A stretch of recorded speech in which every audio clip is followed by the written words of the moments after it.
All right, so we're going to continue on from where we left off yesterday. Yesterday we created an HTML page from scratch, which we will do again for good practice. But we're also going to be adding some very common elements within the page: a header, a nav, an aside, a main, and a footer. And then we're going to do a bit of what's called CSS styling. All right, CSS being cascading style sheets, which goes together with HTML like peanut butter and jelly. That's the truth of the matter. Okay, so in our instructions it says create a folder,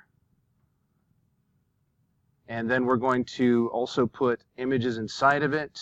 All right, so I'm going to go and I created an HTML continued. I'm going to go ahead and delete what's in there because I was working on it a minute ago. All right, and now I'm going to create a new document from scratch called default. So I'm going to do that in my Notepad++. This is a simple text editor. Does the job. There are better ones out there, but this will work. Go to Save As.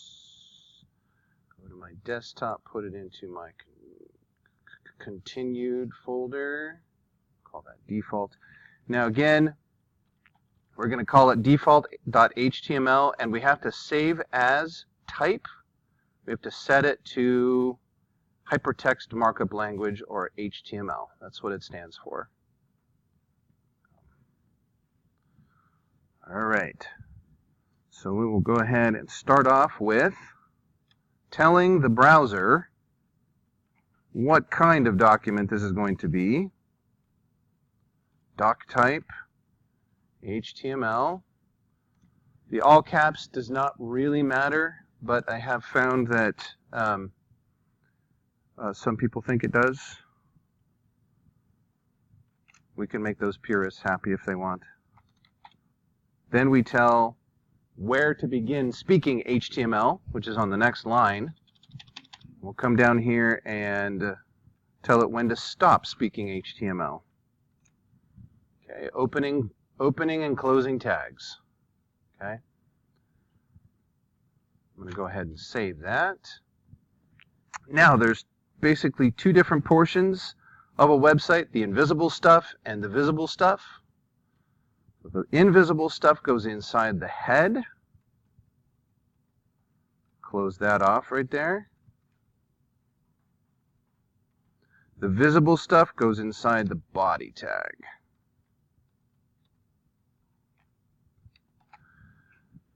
Something that's important to note about HTML is that the browser will ignore these blank spaces in here.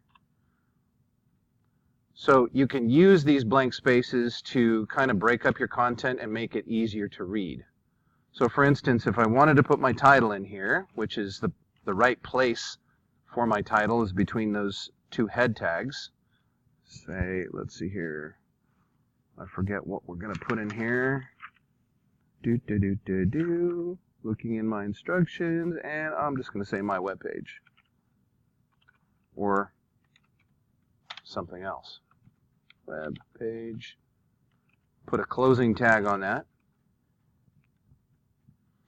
All right. The browser ignores these spaces right here. Sometimes it's nice to have those spaces in there just because it makes it easier to read. Right. Now, see, I'm checking my instructions. All right. So we're going to put some sections in here, common HTML sections, in our body, because the body is where it actually shows up. So we can see stuff that's happening in the browser in the body. All right. I'm going to create a header, not to be confused with a head. Head tag is different. I'll go ahead and just put in here header. Okay. I'm going to go ahead and put in a nav. Nav should contain links for how to get around your page. So I'll say nav here. Then I'm going to put in an aside. This is usually a colored area of the page that will contain related stories, or it might contain advertisements. We're going to have a main. This is usually for our main content.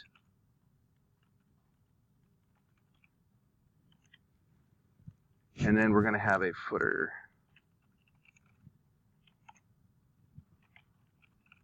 These are really, really common elements that go into HTML pages.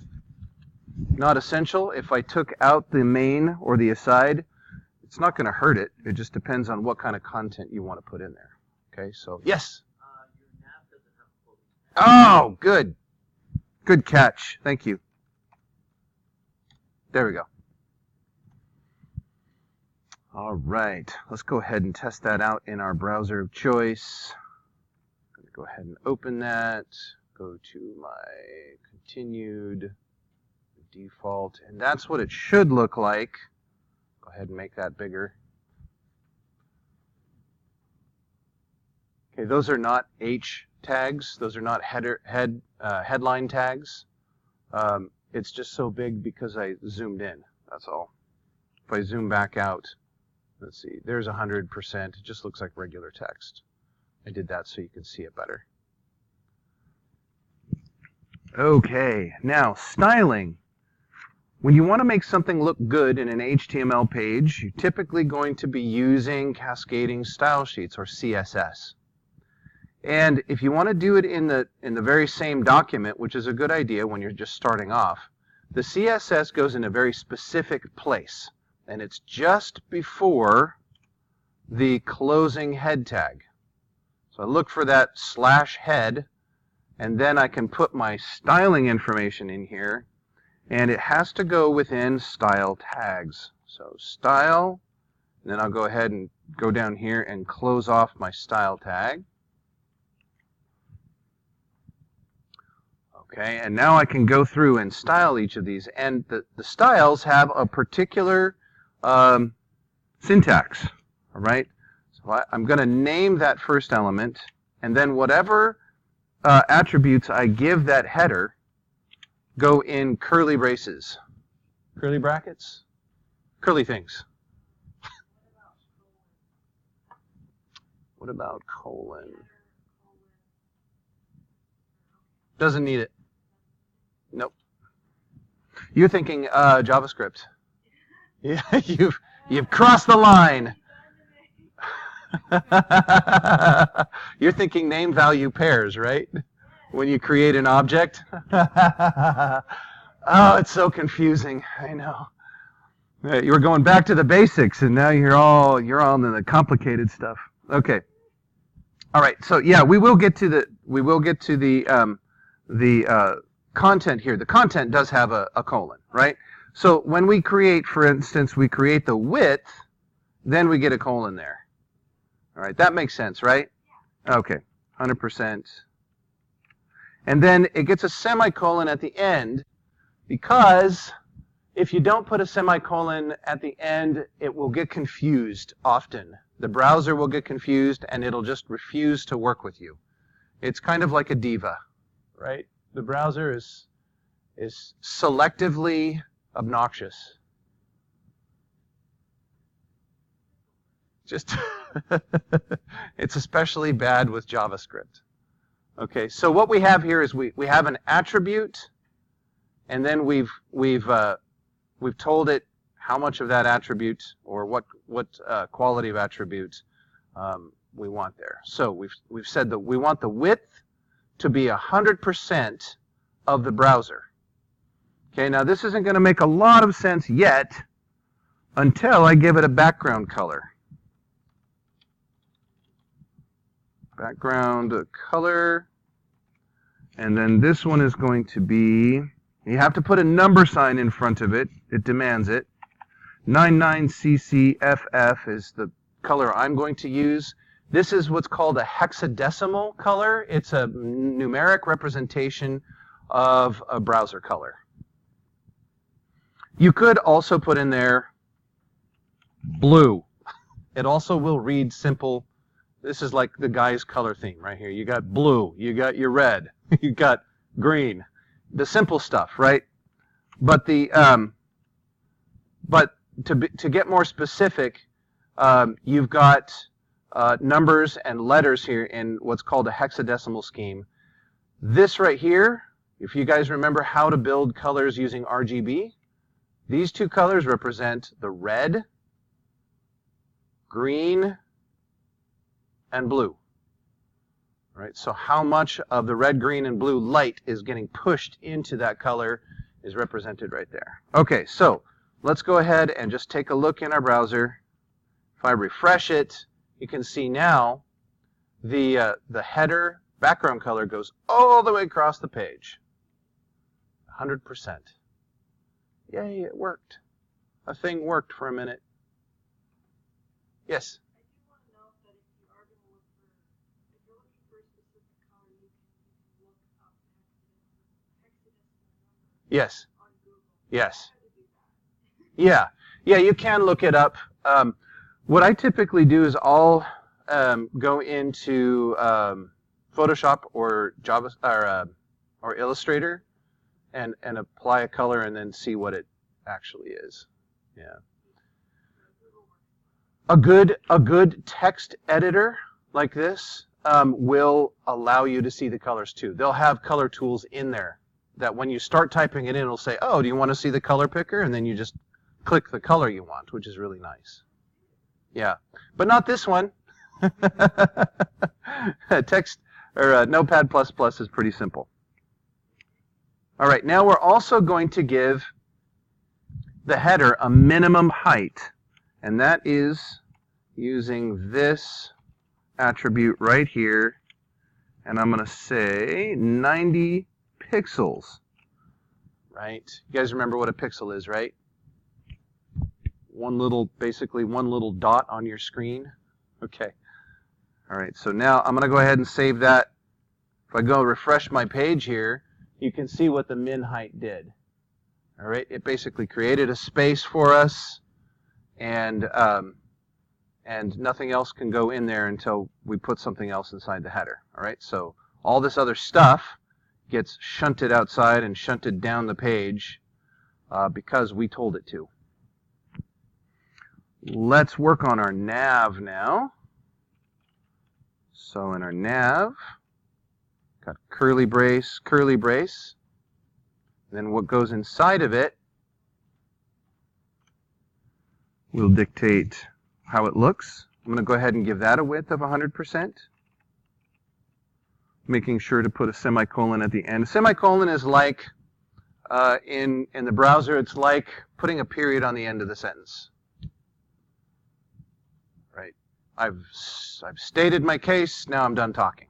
Until the next line. I'm going to give that a min height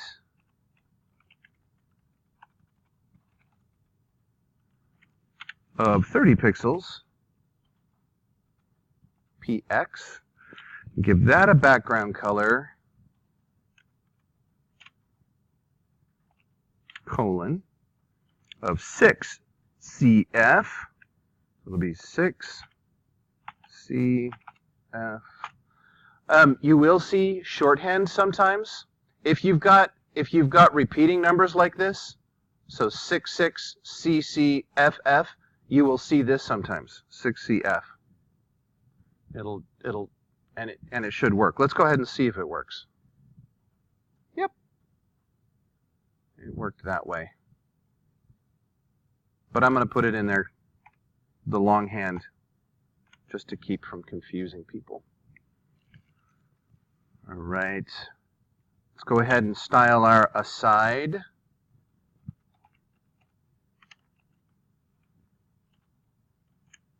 Make sure to put my last curly brace in there.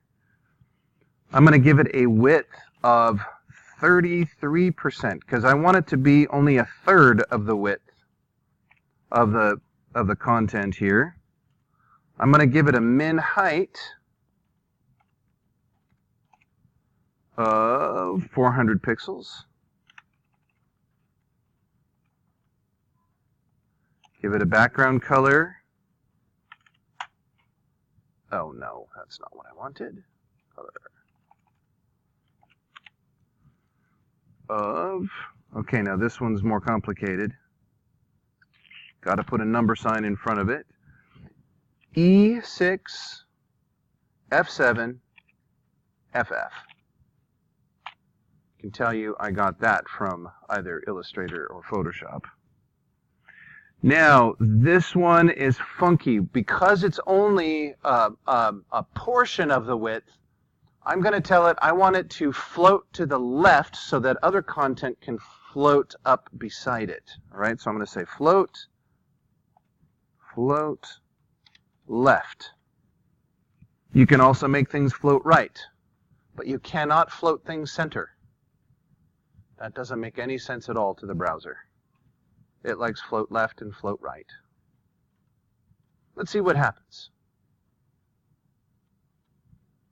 Yeah, so what we've got here is about 30%, 33% of the width of the entire browser. Because I floated it to the left, my other content, being fairly small, can float up beside it. All right, now we're starting to get where we can't see the entire thing, so there we go. There's 400 pixels tall, and my browser is at 125% view. So 100% view looks like that. That's 400 pixels tall. That's 90 pixels tall. That was what, 30, something like that. All right, I'm gonna biggin it up again. Okay, we got two more styles to work with. First is main.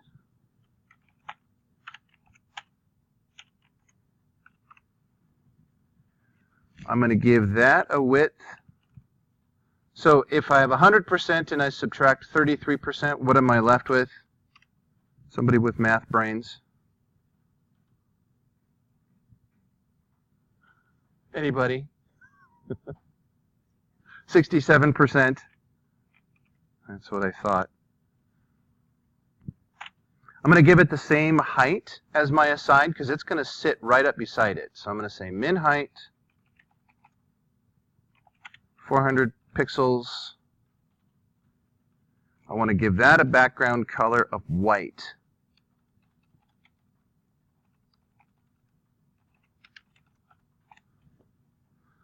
Now, I didn't have to put the numbers in there because the browser understands the word white there. Again, it'll understand simple color names. If you put in magenta, I don't know what you're going to get. Put in chartreuse or grass green, probably you're not going to get results. You could try. Forest green does it? Okay, yeah. It does a little bit of complexity, you know. But if you look at what are called web-safe colors, there's 256 of them, which you'd think that's a lot of colors, but you look at the palette, it really isn't. It's not much. And so they have to give a name to each one of those. So you could see a forest green creeping in there or a grass green, but you're not going to find all those subtle shades of celery or I don't know what. Yes? Okay.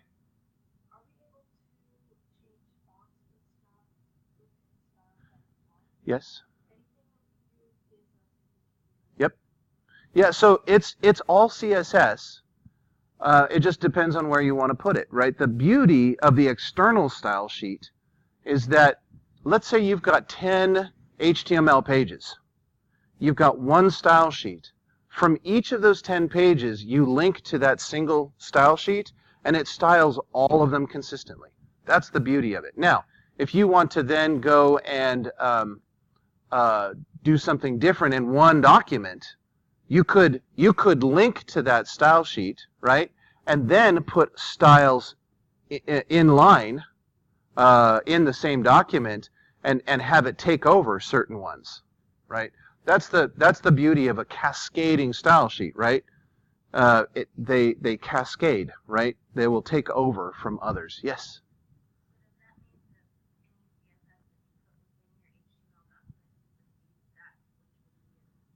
only depending on the order. So for instance, if you did your link up here to the external style sheet, it'll read that one first, and then it'll read my style here. If you put your link afterwards, yes, you might have trouble. But it really does depend on how your page build works, right? It makes most sense to do this. You apply general broad CSS across all of your documents, and then you customize by the page by doing that. Yeah. Yeah. Yeah, you absolutely can, and it's very commonly done. Especially with like Bootstrap.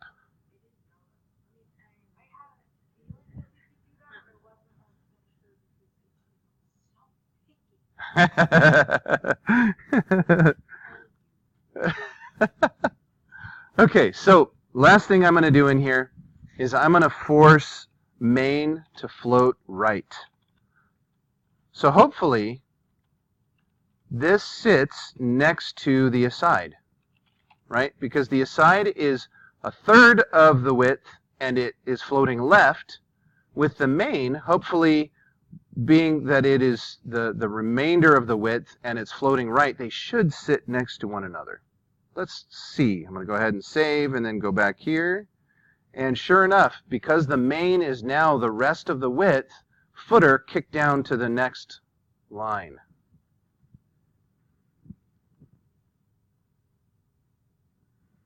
Okay, so I'll go back here.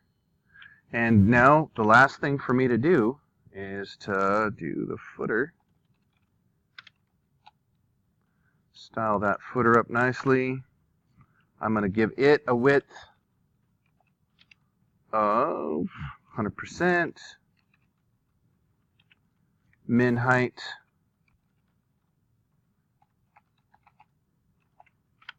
of 30 pixels.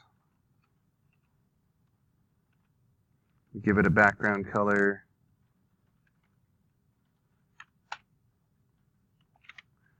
Remember to use your, what is that called? The pound sign? Hashtag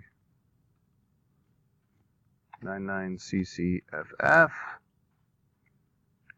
And then clear both. This is just a precaution in case I get some other content in there. I don't want it competing with my footer, so I'm forcing it to clear both sides of the footer, so that any more content will kick down to the bottom. Right. So let's give this a try. There we go. It's beautiful, except for we haven't given it any kind of negative space around here. You remember how we were talking about you always want to give yourself negative space, margins, when you put something in a colored field? That's what margins would be for. But since this is a basic lesson, we're not going to go there. All right. But from a two-dimensional design standpoint, you would always want to give yourself margins for beauty and readability. Do what?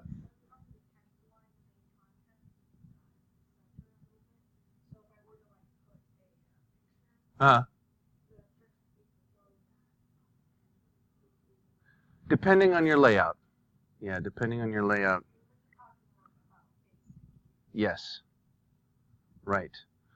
So if your page looks like this, you're pretty much good to go. All right. You can make it look like what's on the Canvas page by typing in what I'm about to type in. You do not have to do this, but you can if you'd like.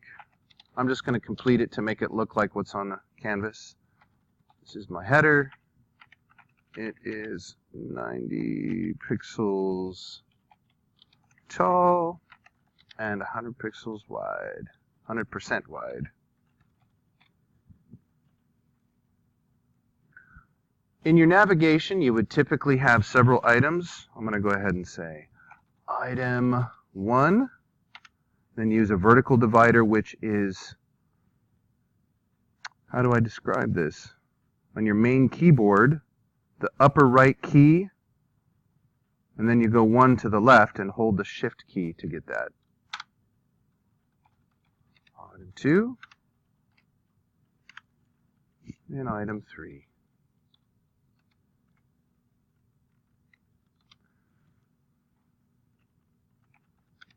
What I have is 30 pixels tall and 100% wide.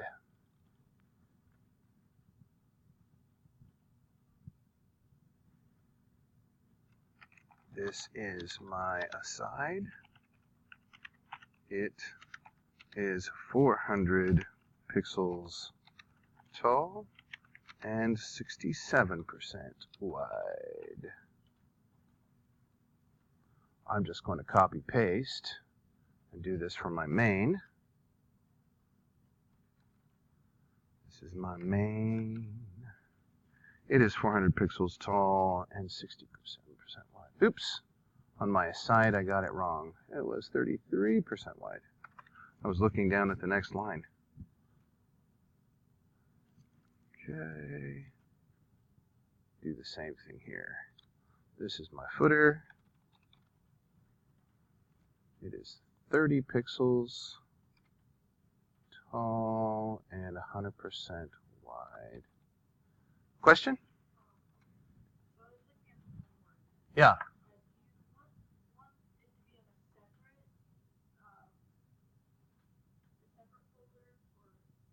No, in the folder that you created. Yeah. So in class, this is what you've got, all right? Just go ahead and save that, and this is what the page would look like with that content in there. Okay, so if we go back and look at Canvas, oh, did I close up Canvas? For crying out loud. I didn't want it to happen. I have to go through the motions all again. All right, let's go to my courses, two-dimensional design.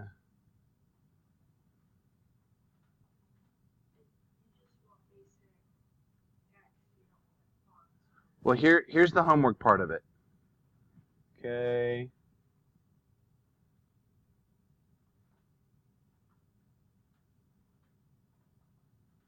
Okay, so I'm going to export a couple of ping files from previous projects into the images folder. Okay, so we're also going to put in some images, aside and main. Okay, so in order to follow the instructions, what I would have to do is go and open up some of my documents that I have worked on before. Since I don't have any, I'm going to go to the K drive, but you are going to go and open up stuff that you've done before. All right, so let's see, I think it was in Illustrator. Was it Illustrator? So yes, there we go. I'm going to grab, let's see, do I have one here?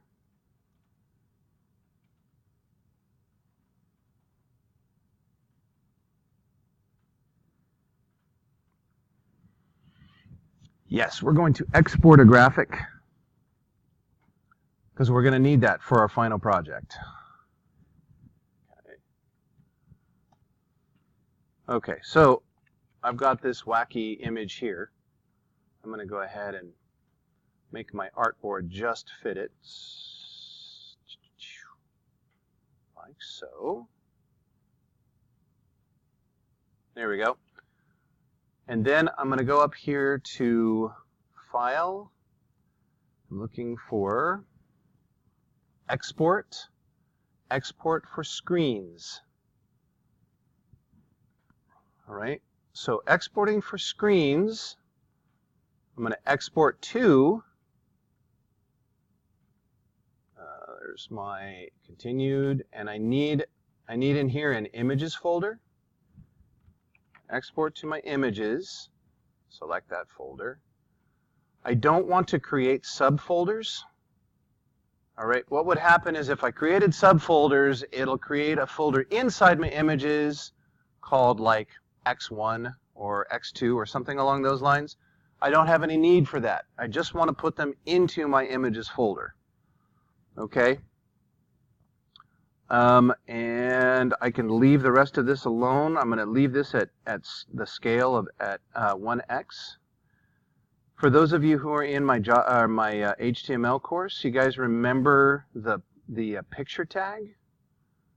They allowed you to create multiple sources and scales. This is how it's done. Okay, I don't think we actually got to cover that in class, but this is important, right? Because if you want to create the right size graphics and serve the viewer the correct size graphics, you would use that picture tag and then the multiple sources here. And this is how you create those in Illustrator. All right, so I'll go ahead and export that just so you can see what happens. And I'm going to name this my graphic. Export that. Okay. So go ahead and hide that. Now, in my images folder, now I have my graphic. You can see it. Isn't that beautiful? And it gets bigger. All right. Can't get much bigger in the view screen here just because my view screen can't get any bigger, my screen size. All right. I'm just going to use this first one. I'm going to go into my aside, and if you can remember how to create an image, or I should say put an image in your document, image source equals, I'm going to name the file path, images slash, then I have to remember the name of the thing, my graphic, and this is a PNG file, or a ping. Let's say alt, my cool graphic. There we go.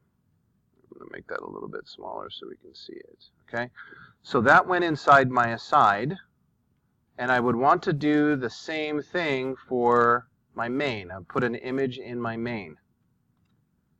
Okay, I can go back to my Google page, my web page, refresh that, and sure enough, there's my stuff. Okay, so this side would also get an image. All right. So that's finished once you got that in there for the in-class work. The homework is to find and download 2 illustrations from the web and put them in the images folder, and then replace those 2 images with what you found. That's it. Okay, that's the homework for today. So we got that. Any questions? Juan, you understand what we're doing? Okay, great. You can always go back and watch the video again. Right, so I'm going to go ahead and shut this video down.